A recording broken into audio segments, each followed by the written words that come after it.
like to speak to you today about Romans chapter 10, specifically verses 19 through 21.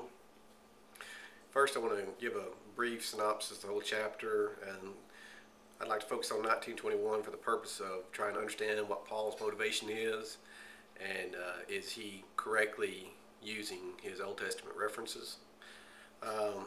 Starting in verse 1, Paul expresses a desire for all Jewish people to be saved. Then he references some writing from Moses where it says that the people that do these things will live by them, talking about the law. References Moses again, interprets it to be about Jesus, claims to have the message that Moses was speaking of back then. He states his message. He spends a few verses saying that the Jewish people need to hear his message. And he says, have they not heard? And the answer is yes. And he says, did Israel not know? And he references Moses writing yet again.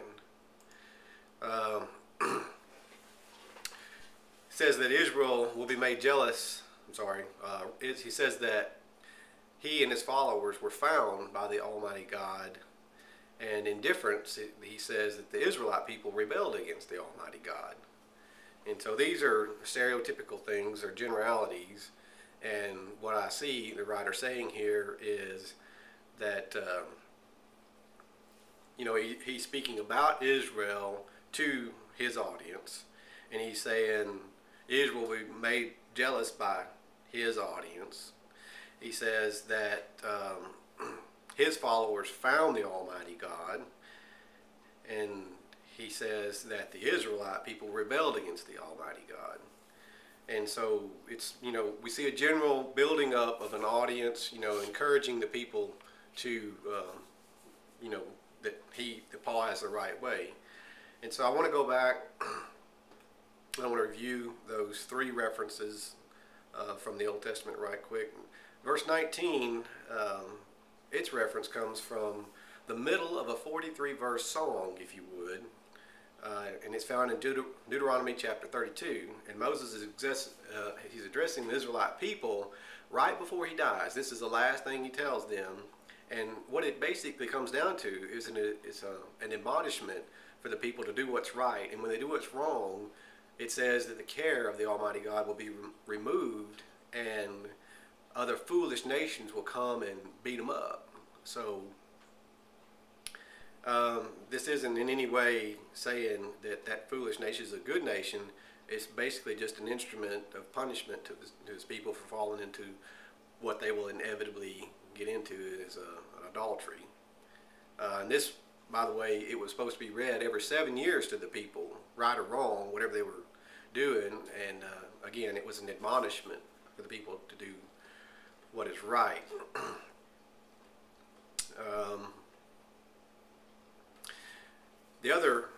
The verses 20 and 21 from Romans reference Isaiah 65 verses 1 and 2.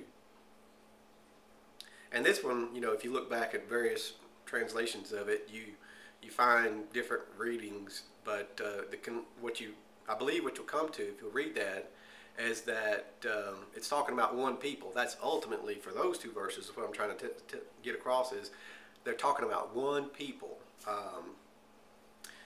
It says that I am found of them that sought me not. I said, behold me, to a nation that was not called by my name.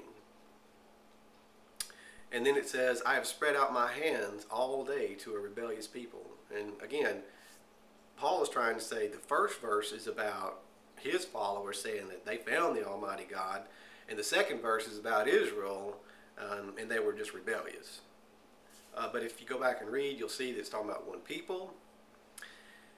And furthermore, if you look at the timing of this, I couldn't pinpoint it, but if you look at the timing of it, you'll see that this definitely after the Assyrian occupation and all was happening. And in 2 Kings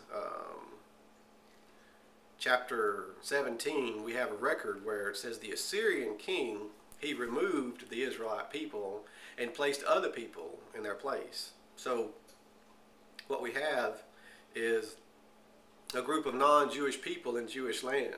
And I believe that whenever he says, I held out my hands all day long to rebellious people, he's talking about that people other than the Jewish people. And to this end, you know, it says, when it's talking about those people in chapter 65 of Isaiah, it says they eat swine's flesh and they do other abominable things. And I mean, that's the number one thing, you know, if you're talking about a characteristic of a Jewish person, is don't eat swine. And so these I don't believe that these were Jewish people or Israelite people at all. I think that it was some other people that had occupied the land. And if you read 2 Kings chapter 17, that is seems like a very obvious answer to who those people are. So, you know, New Testament, it represents differences between Israel and his followers. And the Old Testament passage of Deuteronomy is an ongoing admonishment to the people to do what is right. And it recognizes they inevitably will fall away from time to time. The Old Testament passage in Isaiah addresses the people, wayward Israelites or whoever, and they were out of line. And I just basically just trying to show that I think Paul has an agenda, and that's getting rid of Israel and bringing in his new followers. It's building up his followers. And if you could go back and read these and see for yourself, I mean, I would always encourage anyone not to believe something just because I say it. I would just like to point that out as an opportunity for you to review it. And I've got some other videos out there, and maybe you will find, as I have, that there is a he has an agenda, and it seems like a common agenda always, and that is putting an end to the Israelite ways and building up his own following. So take a look, see what you think, and we'll see.